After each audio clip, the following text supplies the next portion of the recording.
Hello everyone, I'm Pastor Gamaka, Apostolic Believers of Christ International, YouTube channel. The program like is share, subscribe, and post notification bell to update every day the new videos. Thank you so much. God bless us all. Magandang umaga po sa lahat sa ating mga viewers, listeners dito po sa ating YouTube channel, sa Facebook. Naway ang kapayapaan at habag biyaya ng Diyos ay sumasa atin lahat sa magitan ng ating Panginoon si Kristo. Ito po lingkod kay Kristo Jesus, Pastor Lito Maka, Apostolic Believers for Christ International. Mga kapatid, sa oras nito, una sa lahat ay magpasalamat tayo sa Panginoon dahil ang Panginoon ay napakabuti po sa atin. Hindi po tayo pinabayaan ng Diyos sa bawat araw. Patuloy po ang Panginoon nagbigay sa atin na pagkataon. Hallelujah. At tayo po ay tinuturuan ng nararapat na pamuhay. Kaya mga kapatid, ito po ating ginagawa sa mga video po na ating ini-create upang po na maparating natin ang mensahe ng Diyos. Dahil ang buhay natin sa liputan panandalian lang po, hindi po tayo magtatagal mga kapatid. Tandaan po natin, sa salimutan na ito ay hindi po tayo mga kapatid darating sa ilan mga panahon ay papaano na po tayo. Kaya ang mahalaga mga kapatid, ito po ay dapat nating malaman kung ano talaga ang mga utos ng Diyos na dapat nating gawin.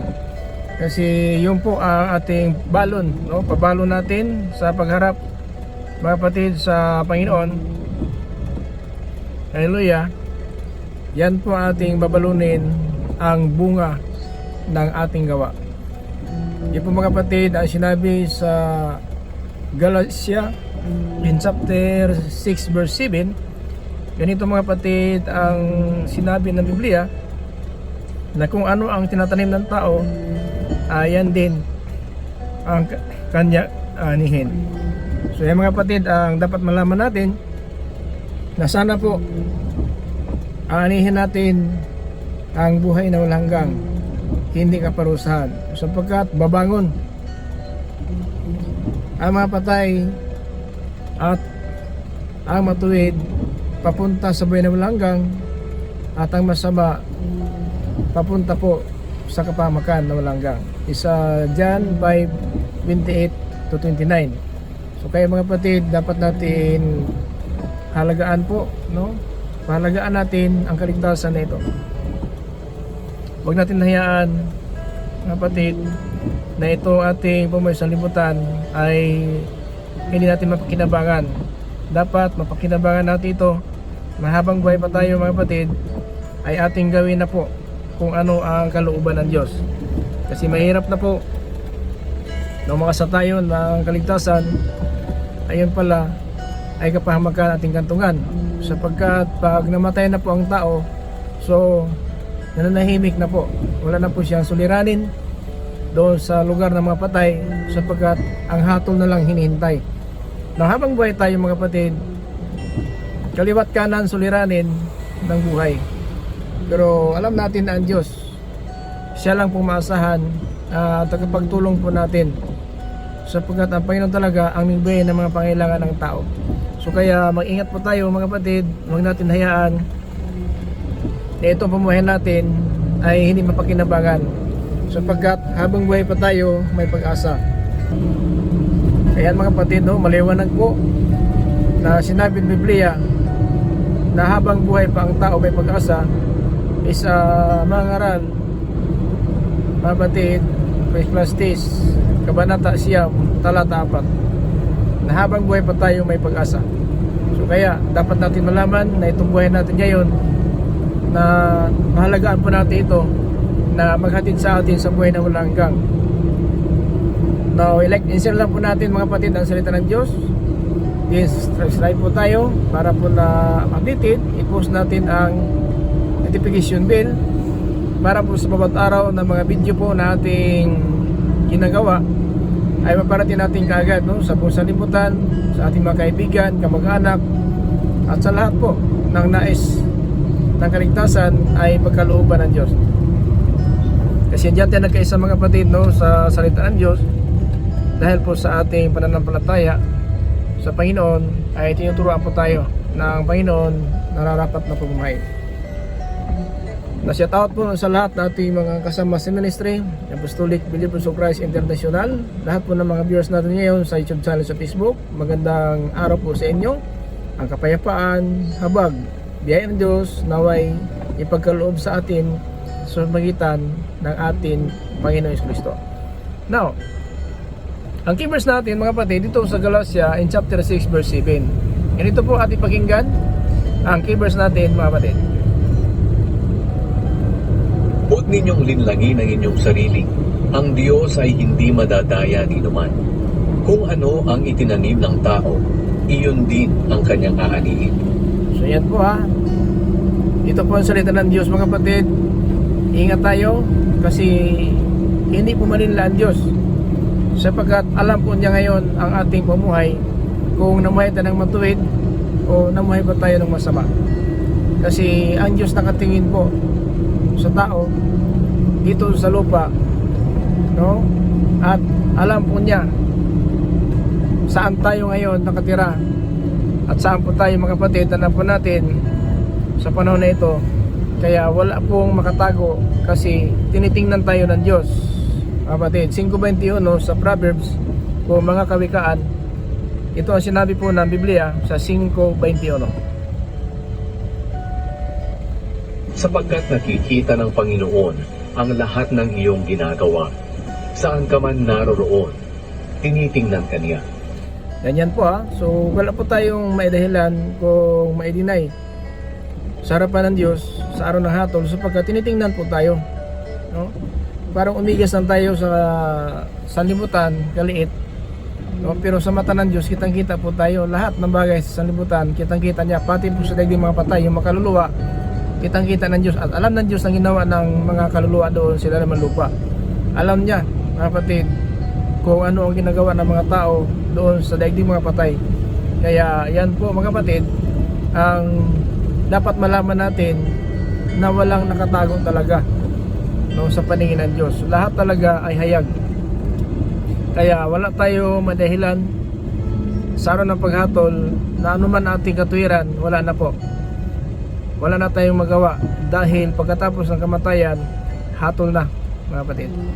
So kaya ingat lang tayo dahil pag namatay na po tayo, ang hintay na lang hatol. Kaya nga ang mga patay, wala na po silang problema doon sa daigdig mga patay sapagkat hindi sila magtatrabaho, hindi na magsasaing, hindi na sila maghanda ng hapunan, agahan, tanghalian, kung ano pa man, magbabayad ng utang, magbabayad ng bahay, kuryente, tubig, wala na po doon. Kasi sinabi ng Biblia mga kapatid sa 115 in verse 17 to 18 dito po sa Psalms. Pakinggan natin mga kapatid ang sinabi ng Biblia 17 to 18 dito po sa Psalms.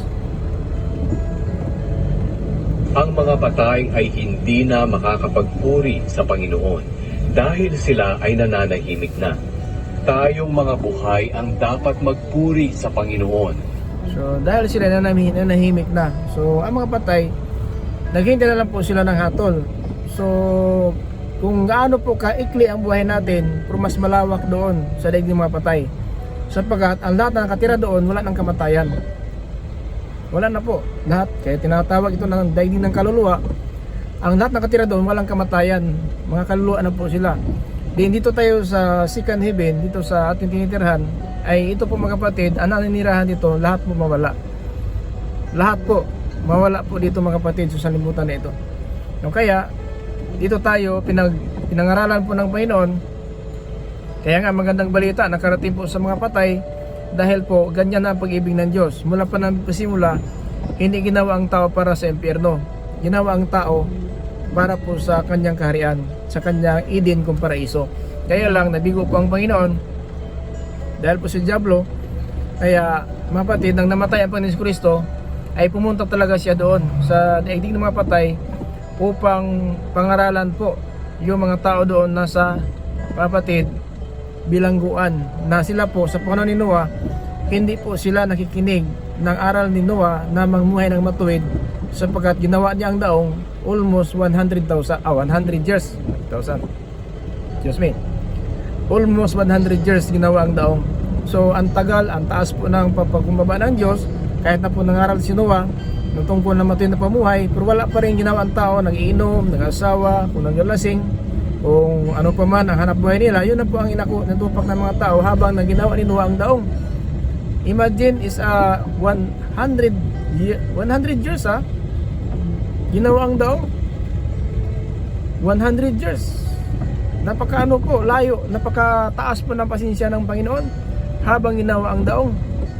No? Pakinggan natin sa 2 Peter in chapter 2 verse 5. Ganito po, mga kapatid. Hindi rin kinaawaan ng Diyos ang mga tao noong unang panahon dahil sa kasamaan nila, kundi nilipol silang lahat sa baha. Tanging si Noe na nangaral tungkol sa matuwid na pamumuhay at ang 7 niyang kasama ang nakaligtas. Hinatulan din ng Diyos ang mga lungsod ng Sodom at Gomora. Mga kapatid, ito po ang kalagayan.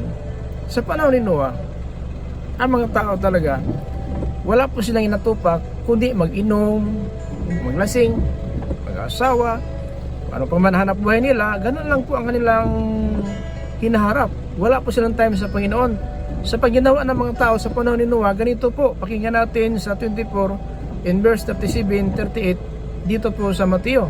Ito po ginawa ng mga tao. Kung ano ang mga ginawa ng mga tao noong kapanahunan ni Noe, ay ganoon din ang gagawin ng mga tao sa pagdating ko na anak ng tao. Nang mga araw na iyon, bago bumaha, ang mga tao ay nagsisikain, nagiinuman at nagsisipag-asawa hanggang sa araw na pumasok si Noe sa barko.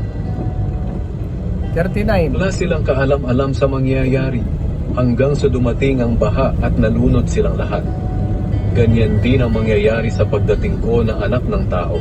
O, diba? Ito po nakasulat na po. Kaya hindi nakapagtataka bakit ang anak, asawa, kapatid, kamag-anak o kaibigan, kahit sila po ay invited mo sa pagsamba, binabaliwala po nila. Dahil po, yun na lang sa isipan nila, makakain, makainom, makapagtrabaho, magkapira, mag-asawa, magninegosyo, kung ano pa man ang hanap buhay ng tao sa libutan, yun po na lang ginagawa. Pero mga kapatid, hinatulan po ang sanlibutan dahil po na hindi po nila pinagbigyan ang babala ng Panginoon na ginawa po ni Noah ang daong. 500 years ang mga tao ni Noah ay nakipag-usap ang Panginoon. Then, pagdating ng 600 years na si Noah, ay siya na po pinagsabihan ng Panginoon, Noah, 7 araw na lang, paulanan ko na. So ito mga kapatid, pakinggan sa Genesis, Kabanata 7, talata 1 hanggang po sa 7. Pakinggan natin na, ito po ang natapos na po ang daong. Ganito po ang sinabi ng Panginoon kay Noah. Ang baha. 7 kabanata.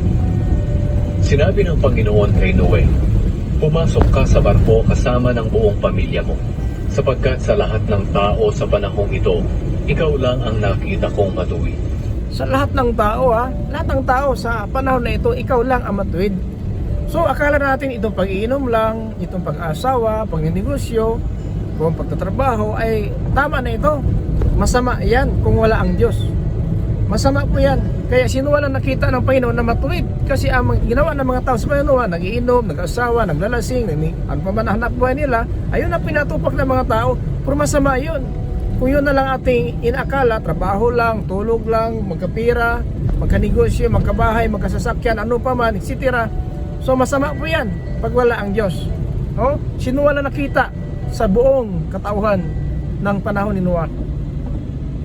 Sinabi ng Panginoon kay Noe, pumasok ka sa barko kasama ng buong pamilya mo, sapagkat sa lahat ng tao sa panahong ito, ikaw lang ang nakita kong matuwid. Magdala ka ng 7 pares sa bawat uri ng malinis na hayop, pero 1 pares lang sa bawat uri ng maruming hayop. At magdala ka rin ng 7 pares sa bawat uri ng ibon. Gawin mo ito para mabuhay sila sa mundo, sapagkat pagkatapos ng 7 araw mula ngayon, magpapaulan ako sa buong mundo sa loob ng 40 araw at 40 gabi. Ito na po sapagkat 7 araw na lang, paulanan ko na ang buong mundo sa loob ng 40 araw, 40 gabi. No. Yan mga kapatid, ang sabi ng Panginoon kay Noah. So, imagine is 500 years si Noah, nagpakita ang Panginoon, nakipag-usap. Pagdating na 600 years, ito na po, 600 years na po si Noah, nagpakita naman ng Panginoon tungkol po sa hatol ng sanlibutan. Tuloy natin mga kapatid, dito sa verse 5 up to 7. Para mamatay ang lahat ng nilikha ko. Sinunod ni Noe ang lahat ng iniutos ng Panginoon sa kanya. Nasa 600 taong gulang na si Noe nang dumating ang baha sa mundo. O tanaw, tingnan mo ha. Nakipag-usap ang Panginoon, 500 years ang mga taon ni Noah. Pagdating na 600 years, nagpakita naman ang Panginoon upang hatulan na po ang sanlibutan. So ayon po sa aking summary, sa aking pag-summary ng baha from Adam until Noah ay 6,824 years. Sa akin lang yan sa summarize ko lang, aking sinasummarize po ang history ng Biblia. No? Ako po ang nag-summarize dito. Ayon po sa kalooban ng Diyos ay kinukompute ko po sa panahon ng pagkagawa kang Adan at saka si Iba, kasi namatay si Adan is 430 years. Oh no, excuse me, 930 years namatay si Adan. No? So magmula dyan, kasi una si Adan ang una si Adan po ang unang ginawa. So pagdating ni Adan ng 930 years, namatay po siya. Namatay siya. Nagkaanak siya. Kaya yun po ginawa natin na history. From Adam until Noah, ang mga taon ng katagalang taon 6,824 years. No, ayon sa ating summarize po ng Biblia. So hindi po tayo, hindi ko sinabi na yun ang Panginoon nag-summarize. Ako lang po nag-summarize dyan. Kasi binis ko lang po ng paggawa kang Adan. Kasi si Adan ang unang nilalang na ginawa ng Diyos pagkatapos ng langit at lupa. At yun na po, na namatay si Adan na 930 years. Diyan na po nag-umpisa ang summarize natin hanggang kay Noah. Ang mga taon is 6,824 years bago bumaha ang sanlibutan. Sa akin, summarize lang po yan kapatid. Hindi ko sinabi na ito galing talaga sa dokumentary kung ang Diyos talaga nagsalita. Hindi po, ako lang po nag-summarize dito. So ang base ko po, nagmula po kay Adan. Nagmula kay Adan hanggang kay Noah. So sa akin summarize is 6,824 years nang bumaha po, nang magkaedad si Noah ng 600 years, no? So yan na po, diyan po tayo lang. Wala na po tayong dagdag dyan. So yan po. So yan po mga panahon na ang tagal na po sa summarize natin. Kasi dugtong-dugtong natin ang mga anak ni Adan hanggang po sa panahon ni Noah. Kasi si Noah nagmula po kay Adan, mga kapatid, na yun talaga ay nasummarize natin pagdating ng baha. Hindi na po tayo nag-summarize. Wala na po tayong dagdag muna. So marami pa man mga history, pero diyan lang tayo, kinuha lang po natin na nagkaroon ng baha kung ilang taon po. So summarize natin sa Biblia is 6,824 years, no, sa ating computerized. So wala na po tayong dagdag dyan muna. So yan mga kapatid, na mga tao nagapangasawa, nagapanginom, nagapamana, nagdidnegosyo man, kung ano pa man hanap buhay, nagtatanim lang, akala tama na po yun. Ngayon, mas mabigat ngayon, may nangangalunya, may nakikiapid, mayroon pong mga nanakaw ngayon sa ating panahon. So sa panahon po, ito po sinabi ng Panginoon, ang mga tao doon, kain lang, inom, naglalasing, nag-asawa, kung naghanap buhay. Pero masama po yan sapagkat hindi sinamuhay ng matuwid. Kasi ang pagkain, pag hanap buhay, hindi man matuwid yan. Ang sabi ng matuwid, itong pagsunod ng kalooban ng Diyos. Kasi ang pagkain, kakain ka talaga. Kumakain ka, nagtatrabaho ka, nagninegosyo, nag-aasawa, nagpamana. Yung pong panahon ni Noah, ang ginawa na ng mga tao. Pero masama po yan. Kahit sa ating panahon ngayon, kung ganun lang ating isipin, wala tayong pag-ano sa Panginoon, wala pagsunod ng kalooban ng Diyos, masama po yan. At talagang delikado ang kalagayan, mga kapatid. Sa panahon ni Noah, mas mabuti pa yan kasi natulan na po ang mga tao na lunod ng baha, so bayad na po sila kasi namatay po sila sa kanilang kasamaan. Ngayon, delikado, hindi pa tayo pinatay kaagad na masama tayo, pero impyerno napakadelikado kasi wala na pong kasunod diyan ang impyerno. Huli na po yan nahahatol ng Diyos sa pamamagitan ng apoy, wala na pong kasunod diyan. Lahat na po matatapos na po sa impyerno. Buti pa yung panahon ni Noah, nahatulan na po siya ng kamatayan sa kanilang ginagawa, pero may pag-asa sila sa araw ng paghatol. dahil pinatay nga sila ng baha dahil po sa kasamaan nila. Pero sa atin ngayon, impyerno, nakahanda din mga kapatid. Nakahanda po ang impyerno para po sa ating masama na pamumuhay. So kaya, yung inawa nila nag-asawa lang, maliwanag po ang trabaho po sa ito si Panikristo po nagsasabi dito. Tandaan po natin na ang Panikristo po ang nagsasabi dito. Kaya, maliwanag po ang banal na aklat. Verse 7, last verse 7. Pumasok siya sa barko kasama ang asawa niya, mga anak na lalaki at mga manugang para hindi sila mamatay sa baha. So, pumasok sila, manugang, para di mamatay sa baha. Ngayon, ano ba ang sasakyan natin? Papunta ng langit. Barko pa ba? No, daong Biblia po mga kapatid ang ginawa ng Panginoon sa magitan ng mga propeta, mga apostol para ang impyerno maiwasan natin. Now, kung nagsalita lang si Noah na isang tao, hindi pakinggan ng mga tao, talagang hinatulan ng sanlibutan, ano pa kaya itong mga propeta, mga apostol na nagbibigay ng babala sa atin ayon sa salita ng Diyos, na ito po hanggang ngayon binabasa po natin. Si Noah mga kapatid, wala siyang Biblia. Wala pa siyang Biblia na hinahawakan, binabasa bilang pagpapatunay na salita ng Diyos. Kaya ang mga tao, ganun lang, nag-asawa, nagpapanginom, kung nanilasing, nagnegosyo man, hanap buhay nila. Pero hindi nila alam na pagdating pala ng panahon na matapos ang daong, hahatulan ng sanlibutan. Kaya ano pa kaya ito? Mga kapatid, na ngayon, ang mga propeta, ang mga apostol, ginagamit ng Diyos bilang magsasalita sa atin para bigyan ng babala ng impyerno. Noon, baha. Ngayon, mga kapatid, impyerno po ang dapat iwasan. Dahil ang impyerno mga kapatid, yan na po ang panghuli. Nahatol ng Diyos at mga kapatid, katawan at kaluluwa ang mapunta na doon. Sa panahon ninyo mga kapatid, kaluluwa lang po. Kaluluwa lang po ang nakakulong doon sa bilangguan ng mga kaluluwa, pero ang katawan bumabalik na po sa lupa. Pero ngayon, mga kapatid, buhay ang kaluluwa sa panahon ni Noah, pero ang katawan namatay, pero ang impyerno, katawan at kaluluwa ang itapon doon. Pakinggan natin sa Mateo 10:28 mga kapatid, na ang impyerno, katawan at kaluluwa na itapon doon. Sa panahon ni Noah, ang katawan lang po ang bumalik sa lupa, pero ang kaluluwa buhay, mga kapatid, doon sa daigdig mga patay. Pero mga kapatid, sinabi ng Panginoon dito po sa Mateo 10:28, pakinggan natin. Huwag kayong matakot sa mga gustong pumatay sa inyo. Ang katawan lang ninyo ang kaya nilang patayin, pero hindi ang inyong kaluluwa. Halip, matakot kayo sa Diyos na siyang may kakayahang puksain ang katawan at kaluluwa ninyo sa impyerno. Ayan ha.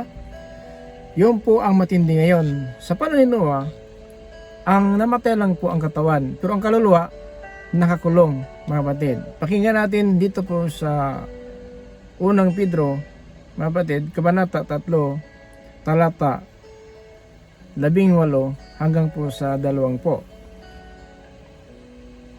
Sapagkat si Kristo nga'y pinatay kahit wala siyang nagawang masama, at minsan lang siya namatay para mapatawad ang mga kasalanan natin.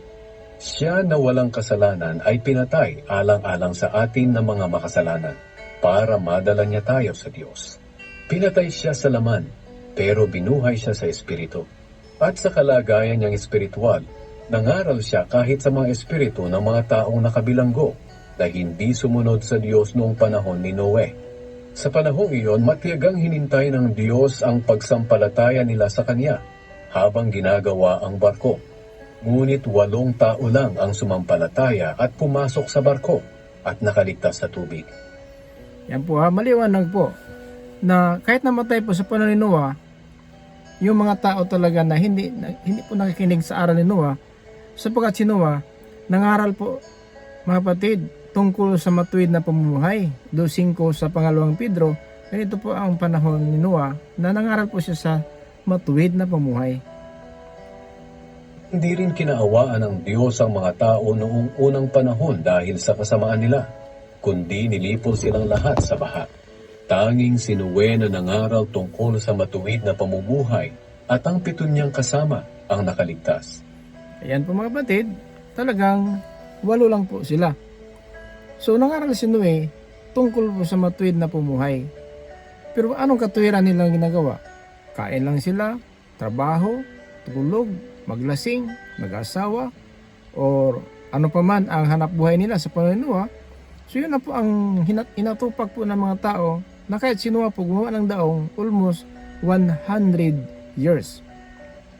Napakataas po na pasensya ng Diyos sa panahon na ginawa pa ang daong. Kasi 8 lang po silang gumawa ng daong. So may sukat po ang daong mga kapatid. 120 ang haba. No? Napakataas po. So 120 ang haba ng daong ginawa ni Noah. Na yun po mga kapatid, napakahaba po. Imagine, 8 lang po sila. 8 lang po sila mga kapatid ang gumawa ng daong. Kasi may sukat po ang binigay ng Panginoon kay Noah kung gaano kalaki ang daong na pinapagawa ng Panginoon. May sukat po. At saka, yan mga kapatid, ay ginawa ni Noah sa loob mga kapatid, tandaan po natin, ng 100 taon. Ang sukat mga kapatid ng daong, 450 meters ang taas. No? 450 mga kapatid. Yun po ang sukat ng daong na ginawa po mga kapatid ni Noah. Yan po ang sukat. So kaya natagalan po kasi 450 meters ang haba. Then 75 meters ang luwang. Then 45 meters ang taas. Ganyan po ang sukat mga kapatid na sinabi sa Henesis Kabanata 6 talata 15. Gawin mo ito na may sukat na 450 talampakan ang haba, 75 talampakan ang luwang, at 45 talampakan ang taas. So yun po ang sukat.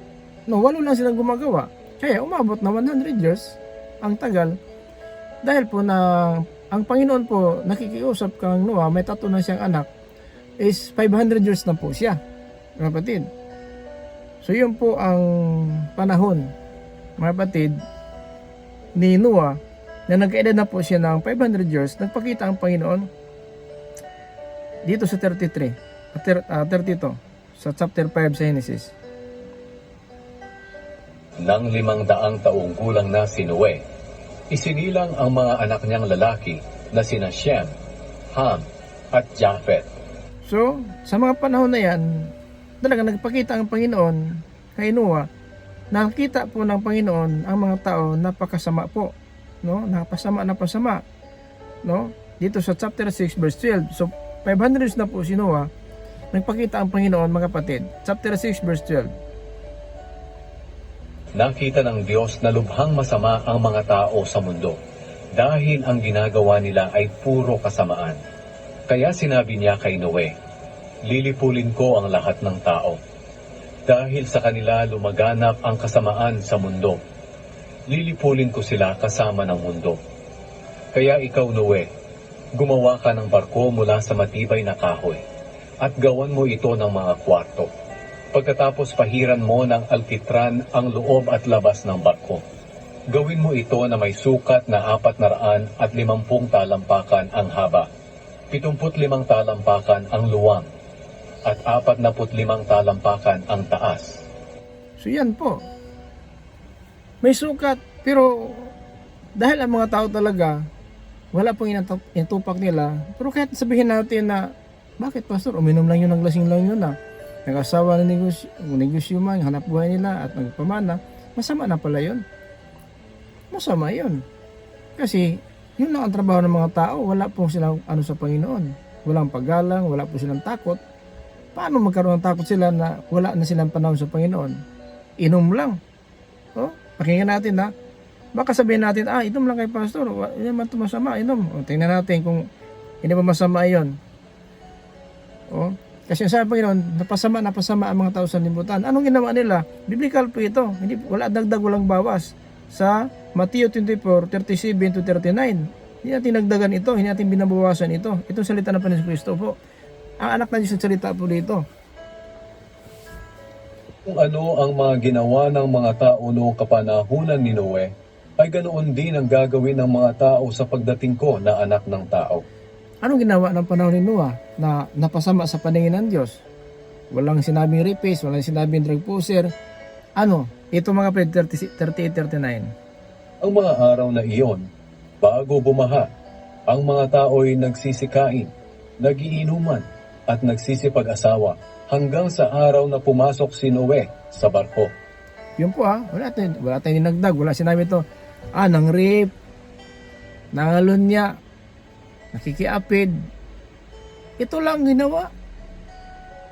Puros na lang. Tulad sa panahon natin ngayon, pag galing sa trabaho, nakabitbit ng beer, nakabitbit ng pulhutan, punta sa kumpare, inom tayo, kasi sahod ko ngayon. Pero, invite mo sila sa pagsamba. Saan ba tayo ngayon? Marami pong rason. Maraming rason sila. Pagod kami, pastor, trabaho namin, Lunes hanggang Sabado. Pagod na pagod talaga kami. So nakita na po ito ng Panginoon. Kung ano ang ginawa ng mga tao sa Panginoon, ganun ang gawin ng mga tao sa ating panahon ngayon. Kaya hindi ka nakapagtataka, anak mo, asawa mo, kapatid mo, kamag-anak mo, kaibigan mo, pwede yun mangyari sa kanila. Kahit invitein mo man sila, talagang aayaw sila. Sino nga po, nangaral po ng tungkol na matin pumuhay, pero wala. Kasi masama yung maglasing, bawal nga ang maglasing. Masama po yan sapagkat ang paglabag ng utos ng Diyos kasalanan. So nag-inuman, naglalasing.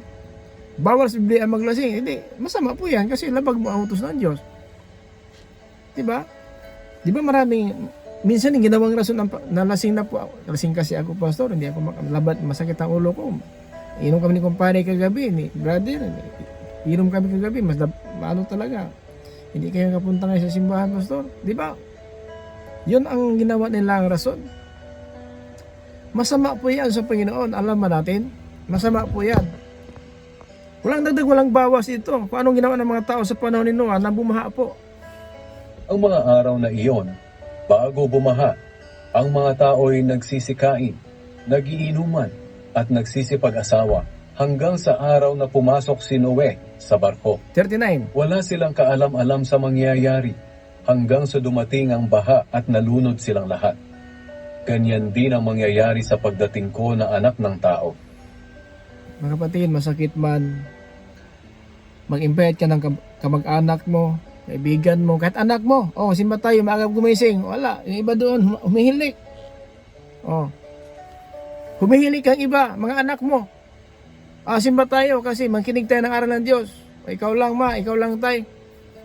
Sabihan mo lang kami mamaya anong sinabi ni Father, anong sinabi ni Pastor. Yun ba? Talagang nakita na po ng Panginoon. Hindi po tinutunglo tayo ng Diyos na ganun ang gawin natin. Nakita na po ng Panginoon sa panahon natin ngayon, ganito talaga ang kalagayan natin. Napasama sa mata ng Diyos ang mga tao. Kahit na yung nakaluklok nga sa isang posisyon, may mga korupsyon, may mga drug addict, mayroon mga drug pusher, may mga drug lord. Nakaposisyon sila. Nasa panggamahanan po sila na ng Diyos. Pero anong ginawa nila? Labag nila ang utos ng Diyos. Kaya nakita ng Panginoon ito mangyari ngayon sa ating panahon. Kasi ito ang panahon natin ngayon. Nakita na po natin ang kalagayan dito sa libutan na mga tao ang inaatupak na lang na ang sariling kapakanan. Walang pagtingin sa kapwa, walang pagtingin sa kaibigan, kamag-anak, ama kung ina, pinabayaan nagluluto, pinabayaan sabi natin naghuhugas ng plato, pinabayaan na lang kung ano ang ginawa ng mga magulang, hilik ng hilik sila. Utusan mo sila, tingnan mo yung mukha.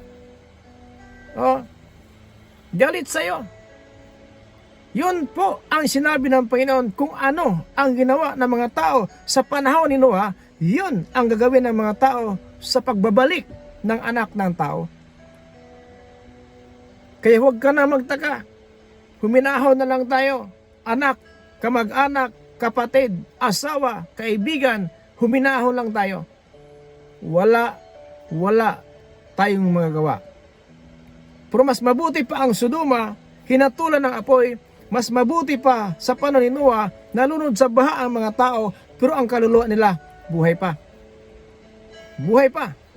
Pero ang paghatol sa huling panahon, hindi lang katawan ang babalik sa lupa, pati ang kaluluwa at katawan itapon na yan sa impyerno. Yan mga kapatid, ang dapat pagsikapan, dapat alam natin ano ang ating gagawin. Wala man tayong magawa dahil po napasaway na po ang anak, napasaway ang kamag-anak, napasaway ang mga magulang, napasaway ang kamag-anak mga kapatid dahil po sa sanlibutan ngayon, ang kalagayan natin, ang mga tao nakatitig na lang sa sanlibutan, wala doon sa mga bagay na hindi nakikita, yung lalakaran ginto, yung kaliwat kanan pa din, ito po ay pirlas, at ang puno ng kahoy na isang puno, 12 klase ang bunga, at ang tubig na pakakinis na parang kristal na makikita natin sa tabi. Mga kapatid, doon ng paraiso ng Diyos, dumadaloy sa gitna at sa tabi ng ilog, may puno ng kahoy nagbibigay ng buhay. Pero mga kapatid, wala man tayong magawa dahil tao lang tayo. Kung ating sarili mahirap i-control, ano pa kaya sa iyong anak, sa asawa mo, na hindi mo siya dapat at hindi mo siyang kontrolin? Sarili natin mahirap kontrolin. Kaya anak mo siya, makontrol mo? No. Kaya asawa mo siya, makontrol mo? No. Kapatid mo, makontrol mo? Hindi din. Mahirapan ka ng sarili mo magkontrol? Hindi mo sila makontrol. Pero anong ginawa ng Diyos sa atin? Tinuturuan tayo ng tama na pamumuhay. Maiwasan natin ang impyerno. Hallelujah. Ayaw ng Diyos mapahamak ang tao.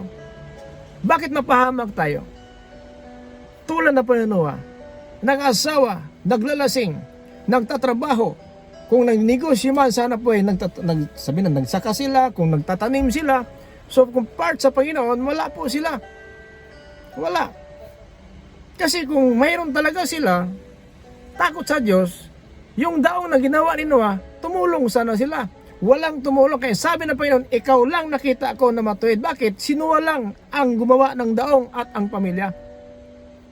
Kung may tumulong doon, ay talagang maging matuwid sila sa paningin ng Diyos sapagkat naniwala sila. Natutuon salita ni Noah na ang sanlibutan ay magugunaw ng tubig. Pero dahil hindi sila mampalataya sila, nagugunaw nga. Pero ngayon, mas matindi. Kung hindi nakaligtas sila, sa salita ni Noah, walang Biblia. Pero ngayon, ang Biblia, dito na po, sulat ng mga propeta ng mga apostol, ang sabi ng Panginoon, dito po mga kapatid sa Juan, Kabanata 12, talata 48, ganito po ang sinabi ni Apostol Juan. Pakinggan natin ha. Ito mga kapatid, sa biblical, ang sinabi ng Panginoon, itong salita ngayon na ating pinapakinggan, ito ang hatol natin sa huling araw. May ibang hahatol sa ayaw tumanggap sa akin at sa aking mga aral. Ang mga salitang ipinangarap ko ang hahatol sa kanila sa huling araw. Now, nagsalita si Noah, gagawa tayo ng daong. Mamuhay tayo ng matuwid. Pero ano ginawa ng mga tao?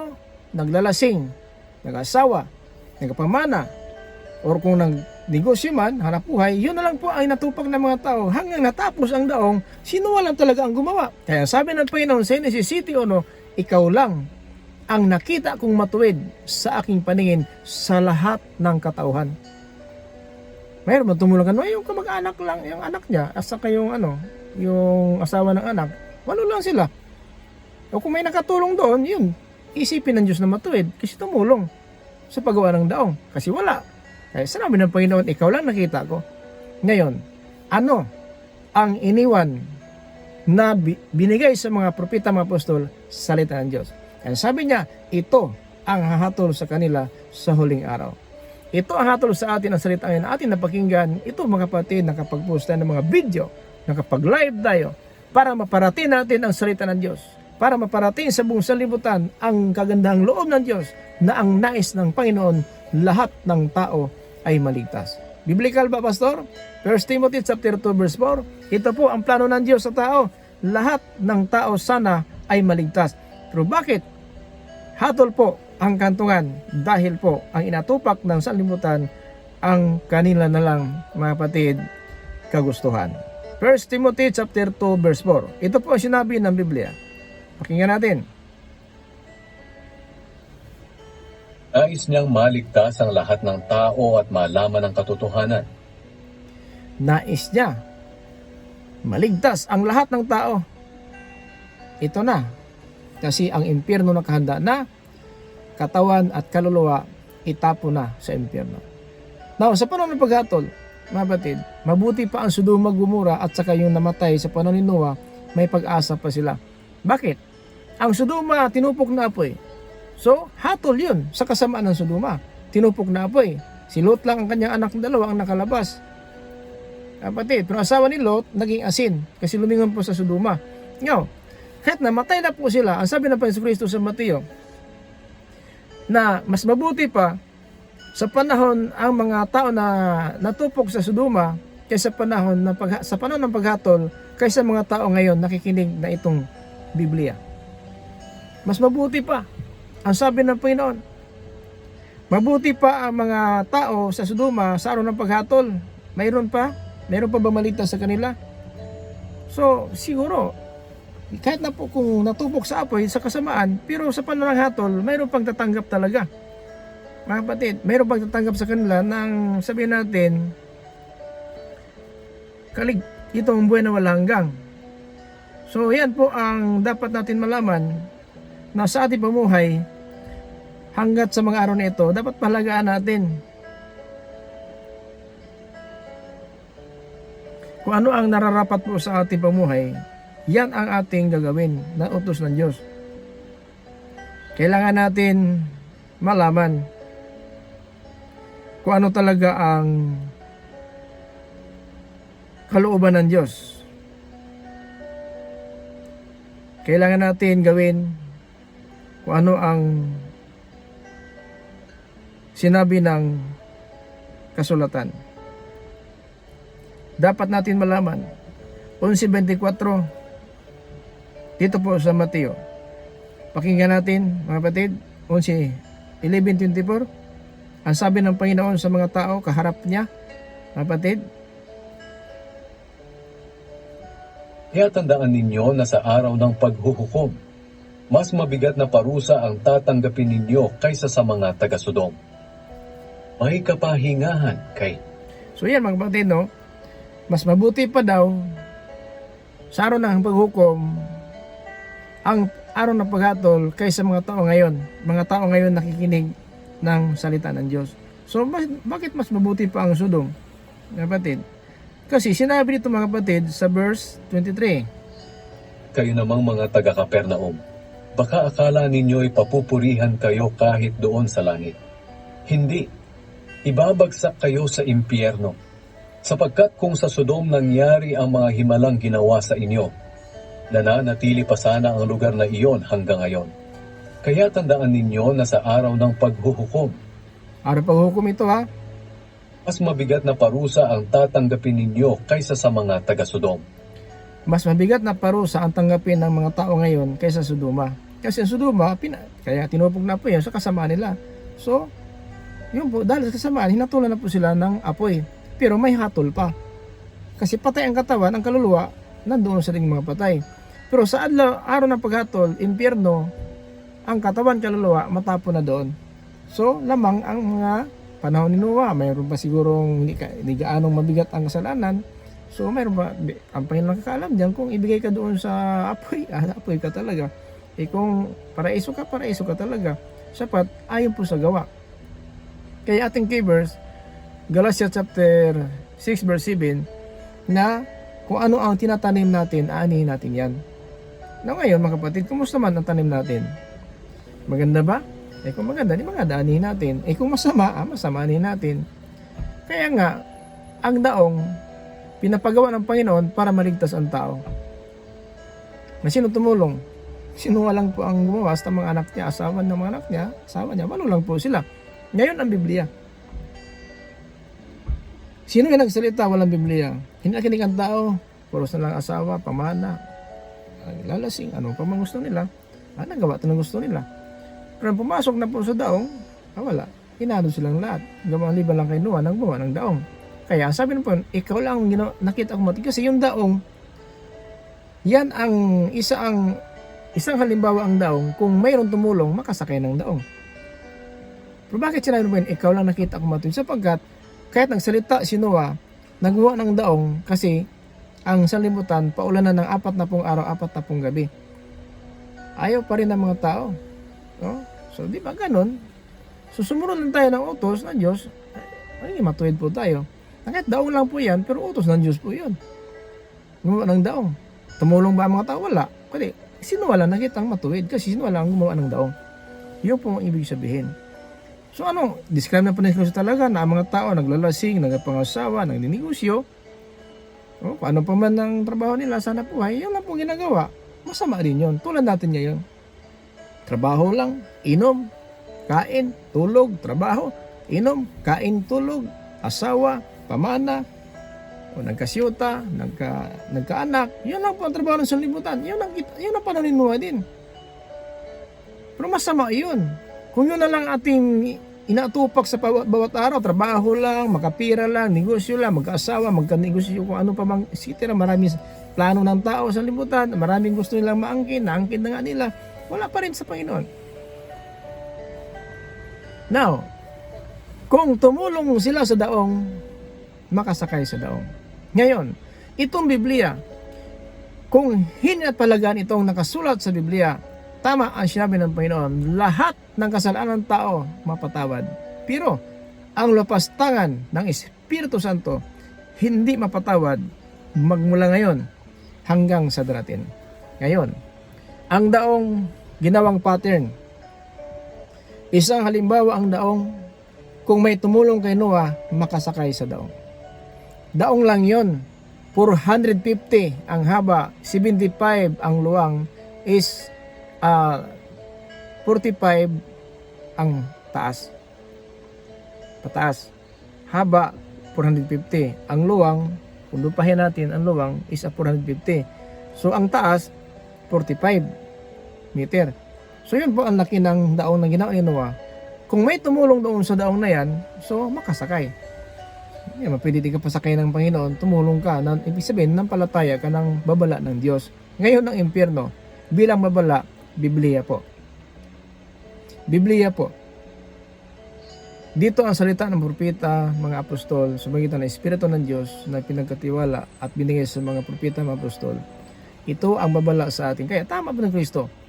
May hatol na hindi niwala ng aking aral. Aral po ito ng anak ng Diyos. Mga kapatid, John 12:48. May hatol sa kanila sa huling araw. Ito ang hatol natin, mga kapatid. 12:48 sa John. Ay ibang hahatol sa ayaw tumanggap sa akin at sa aking mga aral. Ang mga salitang ipinangarap ko ang hahatol sa kanila sa huling araw. Diba? Aral po ito anak ng Diyos. Naparito nga siya para ang sumampalataya hindi mapahamak, kundi magkaroon buhay na walang hanggan. Paano? Pinangaralan tayo, paano tayo mapatawad? Paano tayo maging Christian totoo? Pero wala pa rin. Inom, trabaho, pamana, asawa, negosyo, trabaho, pagkalinggo, humihilik, pumunta sa diskuhan, pumunta sa kahalayan, pumunta sa sugalan, pumunta sa inuman. So yun lang talaga ang kasayahan ng sanlibutan. Pero ang impyerno, dadalhin mo ang katawan at kaluluwa doon sa impyerno. Dahil mapagmahal ang Diyos, mga kapatid, hindi tayo pinabayaan. Hanggang sa mga araw na ito, tuloy pa rin ang kanyang pagbigay sa atin ng aral. Kasi ang aral na ito ang hatol sa atin sa huling araw. Maliwanag po, mga kapatid, pakinggan natin ulit sa 2:48 sa Juan. Ay ibang hahatol sa ayaw tumanggap sa akin at sa aking mga aral. Ang mga salitang ipinangarap ko ang hahatol sa kanila sa huling araw. Kaya ingat tayo. Ating key verse, Galatia chapter 6 verse 7, ang sinabi ng Biblia na ito, kung ano ang ating tinatanim, yan din ang ating aanihin. Pakinggan natin ating key verse. Dito tayo magtapos, mga kapatid, sa ating key verse na ito. Huwag ninyong linlangin ang inyong sarili. Ang Diyos ay hindi madadaya ni numan. Kung ano ang itinanim ng tao, iyon din ang kanyang aanihin. Kaya mga kapatid, ang mensahe ng Diyos para po sa atin, sana nakatulong po ito, huwag tayong kumpiyansa. Baka trabaho lang, kain tulog, trabaho kain tulog, masama po yan sa Panginoon Diyos. Sapagkat ang Biblia binabaliwala. Kung ang barko walang nakasakay sa hindi tumulong sa daong na yan, ang Biblia din, Pag hindi mo ito pinahalagaan ang salita ng Diyos, hindi ka maiwas, katawan at kaluluwa itapon sa impyerno. Lahat ng kasalanan mapatawad, pero hindi mapatawad, mapastahan. Espiritu Santo, ibig sabihin, salita ng Diyos, binabaliwala lang po. Dadalhin mo yan sa hatol at ang impyerno nakahanda na po. Katawan at kaluluwa, itapon na sa impyerno. At wala nang pasunod yan habang panahon. Magpakailanman, diyan ka na sa impyerno, araw at gabi, magpakailanman. Sana mga kapatid, maiwasan natin ang lugar na yan. Sana makinig tayo, subaybay tayo sa mga video, mga live natin. Marami po tayong pag-aralan. Kasi ang sabi ng Panginoon, ako'y babalik at kukunin ko kayo. Isa John 14 and verse 3. So mga kapatid, ito po yung lingkod, Pastor Tumaka, Apostolic, Believers of Christ International, ang sitting to us, grace, mercy, and peace. Be with you us, by Jesus Christ. Amen.